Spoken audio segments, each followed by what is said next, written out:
ഇന്ന് കേൾക്കുന്നത് വെറും ഒരു മോഷണ വാർത്തയല്ല, മറിച്ച് കോടിക്കണക്കിന് അയ്യപ്പ ഭക്തരുടെ വിശ്വാസത്തിന്മേൽ ഭരണകൂടത്തിന്റെ ഒത്താശയോടെ നടന്ന സമാനതകളില്ലാത്ത ഒരു വഞ്ചനയുടെ കഥയാണ്. നമ്മൾ ഒരു അന്താരാഷ്ട്ര കവർച്ചാ സിനിമയിൽ മാത്രം കണ്ടിട്ടുള്ള തരത്തിലുള്ള ഗൂഢാലോചനയാണ് പവിത്രമായ ശബരിമല സന്നിധാനത്ത് അരങ്ങേറിയത്. അയ്യപ്പന്റെ ശ്രീകോവിൽ വാതിലിലെ സ്വർണം കവർന്ന കേസിൽ ഇപ്പോൾ വമ്പൻ സ്രാവുകൾ ഒന്നൊന്നായി കുരുക്കിലേക്ക് നീങ്ങുകയാണ്. ക്രൈംബ്രാഞ്ച് കോടതിയിൽ സമർപ്പിച്ച നിർണായക റിപ്പോർട്ടിലെ ഞെട്ടിക്കുന്ന ഓരോ വരിയും വിരൽ ചൂണ്ടുന്നത് അധികാരത്തിന്റെ ഉന്നത ശ്രേണികളിലേക്കാണ്. എങ്ങനെയാണ് ഈ കൊള്ളയ്ക്ക് തുടക്കമിട്ടതെന്ന് നോക്കുക. അതീവ ബുദ്ധിപൂർവമായ ഒരു നീക്കമായിരുന്നു അത്. 2019 ശബരിമലയിലെ ശ്രീകോവിലിൽ വാതിലിന്റെ കട്ടിളയിൽ പതിച്ചിരുന്ന സ്വർണം പൂശിയ ചെമ്പ് പാളികൾ എന്ന രേഖയിൽ ഇവർ തിരുത്തൽ വരുത്തി. അതിലെ സ്വർണം പൂശിയ എന്ന ഭാഗം ബോധപൂർവം മായ്ച്ചു കളഞ്ഞു. വെറും ചെമ്പ് പാളികളെന്ന് മാത്രം രേഖപ്പെടുത്തിയാണ് ഈ കള്ളന്മാർ തട്ടിപ്പിന് കളമൊരുക്കിയത്. ദേവസ്വം സ്വത്ത് സംരക്ഷിക്കാൻ ബാധ്യസ്ഥരായ മുൻ Devaswom board president A Padmakumar, Devaswom commissioner N Vasu, Thiruvabharanam commissioner K S Baiju എന്നിവരടക്കം 8 പേർ ഈ ഗൂഢാലോചനയിൽ പങ്കാളികളാണെന്ന് ക്രൈംബ്രാഞ്ച് കണ്ടെത്തിയിരിക്കുകയാണ്. ഭക്തരുടെ പണം എണ്ണാൻ മത്സരിക്കുന്നവർ ഭഗവാന്റെ പൊന്നു മോഷ്ടിക്കാൻ കൂട്ടുനിന്നു എന്നത് വിശ്വസിക്കാനാവുന്നില്ല. ഈ പാളികൾ മിനുക്കുപണികൾക്ക് എന്ന പേരിൽ സ്മാർട്ട് ക്രിയേഷൻസ് എന്ന സ്ഥാപനത്തിലേക്ക് കടത്തി. അവിടെ വെച്ച് അതീവ വിദഗ്ധമായി രാസമിശ്രിതം ഉപയോഗിച്ച് സ്വർണം വേർതിരിച്ച് കട്ടയാക്കി മാറ്റി. ഈ സ്വർണ്ണക്കട്ടകൾ കർണാടകയിലെ ബെല്ലാരിയിലുള്ള റോദം ജ്വല്ലേഴ്സ് ഉടമ ഗോവർദ്ധൻ റോദത്തിന് കൈമാറി. ഇപ്പോൾ അന്വേഷണ സംഘം ഗോവർദ്ധനിൽ നിന്ന് 474 ഗ്രാം സ്വർണവും പങ്കജ് ഭണ്ഡാരിയിൽ നിന്ന് 109 ഗ്രാം സ്വർണവും പിടിച്ചെടുത്തിട്ടുണ്ട്. എന്നാൽ ഇത് യഥാർത്ഥത്തിൽ നഷ്ടപ്പെട്ട അളവിന്റെ പകുതി പോലും ആവില്ലെന്നാണ് ക്രൈംബ്രാഞ്ച് സംശയിക്കുന്നത്. ഭഗവാന്റെ പ്രഭാമണ്ഡലത്തിലെ ശിവരൂപങ്ങളും മറ്റു രൂപങ്ങളും വരെ ഈ കൊള്ളക്കാർക്ക് വെറും വരുമാന മാർഗമായി മാറി. കേസിലെ 1-ാം പ്രതി ഉണ്ണികൃഷ്ണൻ പോറ്റിയുമായി ഉന്നതർക്ക് അടുത്ത ബന്ധമുണ്ടെന്ന ആരോപണം ശക്തമാണ്. ഇതിന്റെ ഭാഗമായി മുൻ ദേവസ്വം മന്ത്രി കടകംപള്ളി സുരേന്ദ്രനെയും ക്രൈംബ്രാഞ്ച് ചോദ്യം ചെയ്തു. മന്ത്രിയുടെ വിദേശ യാത്രകളെക്കുറിച്ചും ബംഗളൂരുവിൽ വെച്ച് പ്രതികളുമായി കൂടിക്കാഴ്ച നടത്തിയെന്ന വിവരത്തെക്കുറിച്ചും അന്വേഷണം നടക്കുന്നുണ്ട്. എന്നാൽ ബോർഡിന്റെ സ്വതന്ത്രമായ തീരുമാനങ്ങളിൽ സർക്കാരിന് പങ്കില്ലെന്നാണ് മുൻ മന്ത്രിയുടെ വിശദീകരണം. കേരളം ഇന്ന് കേൾക്കുന്നത് ഒരു ഭക്തനും കേൾക്കാൻ ആഗ്രഹിക്കാത്ത വാർത്തകളാണ്. കോടിക്കണക്കിന് അയ്യപ്പ ഭക്തർ തങ്ങളുടെ വിയർപ്പിന്റെ വിഹിതമായി ഭഗവാന് സമർപ്പിച്ച സ്വർണം സന്നിധാനത്തിന്റെ കാവൽക്കാരായി ഇരിക്കുന്നവർ തന്നെ കവർന്നെടുത്തിരിക്കുകയാണ്. ഒരു അന്താരാഷ്ട്ര കവർച്ചാ സിനിമയെ വെല്ലുന്ന തിരക്കഥയാണിത്. അയ്യപ്പന്റെ ശ്രീകോവിലിൽ സ്വർണ്ണപ്പണികൾ നടത്താനെന്ന പേരിലെത്തി അവിടെയുള്ള വിഗ്രഹങ്ങളെയും പ്രതിമകളെയും വരെ നഗ്നമാക്കിയ ഈ കള്ളന്മാർ ആരാണ്? സാധാരണക്കാരന്റെ പണമെണ്ണാൻ മത്സരിക്കുന്ന ദേവസ്വം ബോർഡും ഭരണകൂടവും ഈ കൊള്ള നടന്നപ്പോൾ കണ്ണടിച്ചിരുന്നത് ആർക്കു വേണ്ടിയാണ്?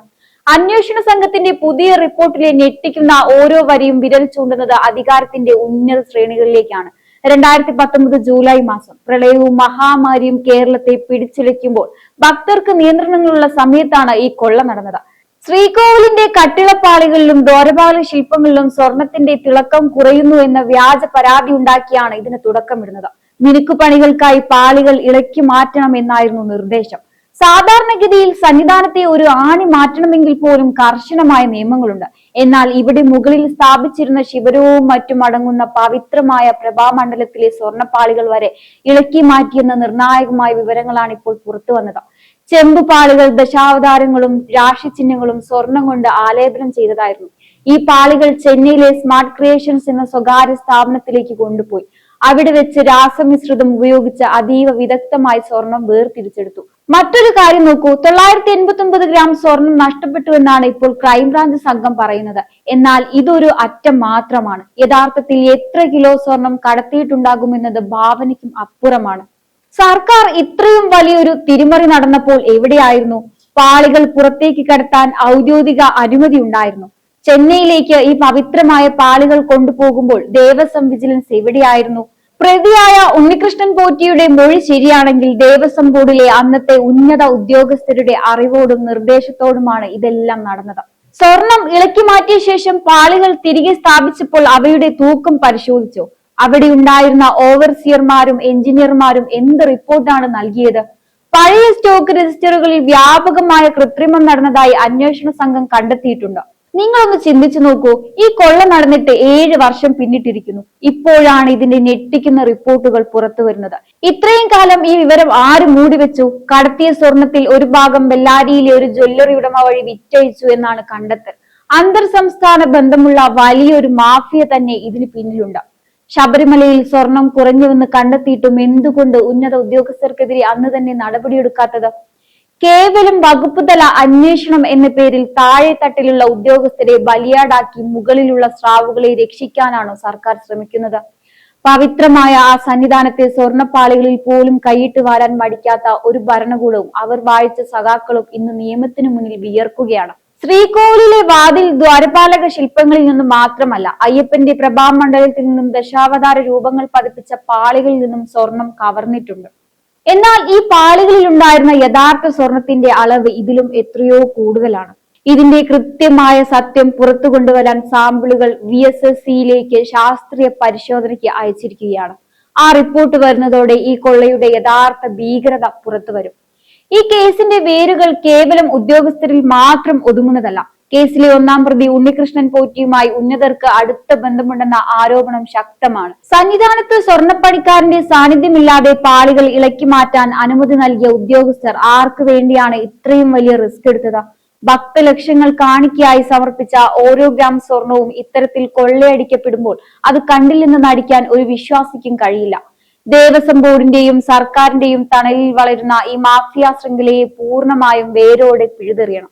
വമ്പൻ സ്രാവുകൾ വലയിലാകുമ്പോൾ മാത്രമേ അയ്യപ്പ ഭക്തർക്ക് നീതി ലഭിക്കൂ. VSSC റിപ്പോർട്ട് വരുന്നതോടെ തെളിയുന്നത് ചരിത്രത്തിലെ ഏറ്റവും വലിയ പകൽ കൊള്ളയുടെ മുഖമായിരിക്കും. നമ്മൾ ചോദിക്കുന്നത് ലളിതമായ ഒരു കാര്യമാണ്. ഭഗവാന്റെ തിരുമുമ്പിൽ നടന്ന ഈ മഹാപാപത്തിന് മറുപടി നൽകാൻ പിണറായി സർക്കാർ തയ്യാറാണോ? നമ്മൾ ഇവിടെ ചർച്ച ചെയ്തത് കേവലം കുറച്ച് സ്വർണത്തെയോ അല്ലെങ്കിൽ ഏതാനും പഞ്ചലോക വിഗ്രഹങ്ങളെയോ കുറിച്ചല്ല, മറിച്ച് ഈ നാടിന്റെ ജനാധിപത്യവും നീതിന്യായ വ്യവസ്ഥയും ഒരു മാഫിയ സംഘത്തിന് മുന്നിൽ എത്രത്തോളം നിസ്സഹായമായി മാറുന്നു എന്നതിനെ കുറിച്ചാണ്. കോടികൾ വിലമതിക്കുന്ന നമ്മുടെ പൈതൃക സ്വത്തുക്കൾ അതിർത്തി കടന്ന് വിദേശ മാർക്കറ്റുകളിൽ ലേലം വിളിക്കപ്പെടുമ്പോൾ എന്തുകൊണ്ട് നിശബ്ദമാവുന്നു? ഈ നിശബ്ദത സമ്മതമാണോ അതോ ഭയമാണോ? വിശ്വാസം എന്നത് ഒരു വികാരമാണ്. അത് വോട്ട് ബാങ്ക് രാഷ്ട്രീയത്തിന് വേണ്ടി മാത്രം ഉപയോഗിക്കാനുള്ളതല്ല. ക്ഷേത്രങ്ങളുടെ ഭരണചക്രത്തിന് മുകളിൽ അധികാരം സ്ഥാപിക്കാൻ മത്സരിക്കുമ്പോൾ ആ ക്ഷേത്രത്തിന്റെ സ്വത്ത് സംരക്ഷിക്കുന്ന കാര്യത്തിൽ മാത്രം എന്തുകൊണ്ട് പരാജയപ്പെടുന്നു? സ്വർണ്ണക്കടത്ത് കേസിലും പുരാവസ്തു തട്ടിപ്പ് കേസിലും നമ്മൾ കണ്ട അതേ അവസ്ഥ തന്നെയാണ് ഇവിടെയും ആവർത്തിക്കുന്നത്. തുടക്കത്തിൽ വലിയ കോലാഹലങ്ങൾ, പിന്നെ മെല്ലെ പോക്ക്, ഒടുവിൽ പ്രതികളെ രക്ഷപ്പെടുത്തുന്ന ഒത്തുതീർപ്പുകൾ. ഈ കേസിനും ആ ഗതി വരാൻ പാടില്ല. എന്തായാലും ഈ ഒരു വിഷയത്തെ കുറിച്ചുള്ള നിങ്ങളുടെ അഭിപ്രായങ്ങൾ കമന്റ് ബോക്സിൽ രേഖപ്പെടുത്തുക. മറ്റൊരു വിഷയവുമായി വീണ്ടും കാണാം. നന്ദി.